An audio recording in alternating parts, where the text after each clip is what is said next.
June 12 அணை திறக்கணும். ஒரு அணையும் திறக்கலை. ஜூன் மாதம் தண்ணி வரலை, ஜூலை மாதம் தண்ணி வரலை, ஆகஸ்ட் மாதம் வருமா வராதான்னு தெரியாது. இப்படிப்பட்ட சூழல் 2023 வந்துச்சு. திமுக அரசு உடனடியாக சுப்ரீம் கோர்ட் அணுகி சென்ட்ரல் வாட்டர் மேனேஜ்மெண்ட் அத்தாரிட்டிக்கு சரியாக உத்தரவு பிறப்பிக்க வைத்து தண்ணியை ரிலீஸ் பண்ண வைத்து திமுக ஆட்சி. தமிழக முதல்வர் திரு ஜோசப் விஜய் என்ன பண்ணிட்டு இருக்காரு?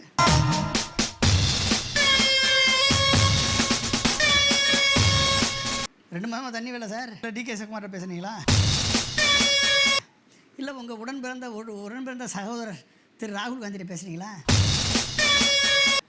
இல்லை உங்கள் ஆட்சியை காப்பாற்றுறதுக்கு திருமாவளவன்ட்டெல்லாம் பேசினார் திரு மல்லிகார்ஜுன கார்கே, அந்த கார்கேட்ட பேசுனீங்களா? யார்கிட்டும் எதுவும் பேசவே இல்லை. உங்கள்கிட்ட ரிக்வஸ்ட்டே வரலன்றாரு பாசனத்துறை அமைச்சர், கர்நாடகத்தினுடைய நீர்ப்பாசனத்துறை அமைச்சர். அப்போ நீங்கள் என்ன டேஷ் பண்ணிகிட்ருக்கீங்க? என்ன டேஷ் பண்ணுறீங்க சொல்லுங்கள்? என்ன டேஷ் பண்ணிகிட்ருக்கீங்க? எதிர்கட்சிக்காரங்களும் சோசியல் மீடியாவில் பேசுகிறவனையும் தவறுகளை சுட்டி காட்டுறவனையும் அரெஸ்ட் பண்ணி உள்ளே வச்சுக்கிட்டு காவல்துறை வச்சுக்கிட்டு மிரட்டிக்கிட்டு வந்துருக்கீங்க.